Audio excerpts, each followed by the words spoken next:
Okay, another really quick short one. Hopefully I can keep this under 5 minutes as well. Basically, actually this is going to be a little bit longer. Um,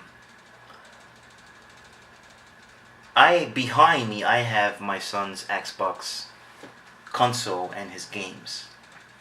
Um, because he did some things that were wrong, so I took away his controller, like 2 days. I gave him back his controller. He repeated it. I took the controller a little bit longer, like a week. He repeated it. I took the controller for like 2 weeks. He repeated it. Then I told him, you know what? Go inside, disconnect your entire Xbox, and bring all your games and put them here in my office. And that was maybe 3 months ago. He's not getting them back because I had taken them from him. The thing is, since then, I've told him if he wants the Xbox back, he's gonna have to bring me 3 Bs at least. Everything else has to be A's.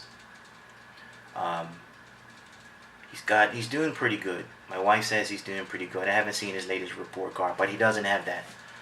3 Bs, everything else A's, and you'll get your Xbox back. If you bring me 2 Bs and everything else A's, I'll get the new Nintendo Switch when it comes out. Because that's sort of portable. He can take it apart, bring it in the car and stuff like that. Um, but see, that's not even the lesson that I'm trying to teach him. No, when I teach my son things, I'm trying to show him things from a spiritual aspect at his tender young age. Like for example, when I tell him do things, he's like, "Why?" Or he will question it, and I'm trying to teach him, don't question me. Not that I'm his father and this is my authority, but the reality is one day I may need to tell him, "Hey, come here, come across the street to me." If he stands there talking about why I'm comfortable over here, there could be an alligator behind him, or a coyote coming towards him, or something. While he's sitting there questioning me, asking me why I'm saying it, danger is coming, and there may not be enough time. And it's the same thing with us as Christians. You need to learn this. Just do what you're told. You can ask questions later. Maybe you'll get an answer, maybe you won't. Just obey and do what you're told.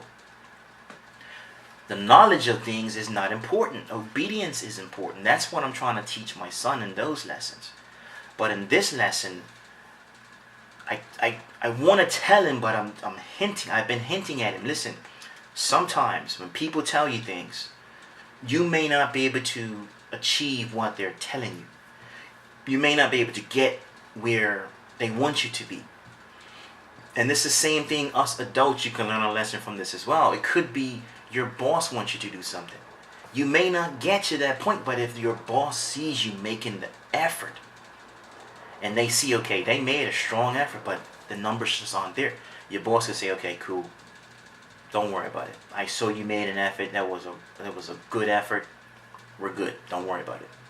Why? Because you made the effort. So I'm trying to teach my son, in a sense, that okay, even if he doesn't bring me the 2 Bs, if I see him just doing his work, doing extra reading, without us having to tell him, in my head I'm thinking, he wants it. He wants this Nintendo. He's working hard for it. And I told my wife, like when I was in college, undergrad, during the summer month, I busted my booty working so I could buy a car. Because I wanted to have a car in my sophomore year. And I did the same thing for the masters. In fact, before I even came to be with my wife and son, I was working overseas, got to the point I was working 4 jobs, had my main job and then 3 other positions as side hustles at a resort. Once or twice actually, I worked 36 hours straight. I didn't tell the resort that because they wouldn't let me do it, but I did my main job from 9 to 5, went to the resort from 6 to 12, and did my 12 to 8, but then they asked me to stay on until 4. That's 36 hours straight. Why? Because I knew I was about to leave where I was making good money, coming back to America in 2009 at the height of a recession. I'm thinking, am I even going to get a job? But my family needs me. I'm going to have to go. It's time to go. I've been here for too long.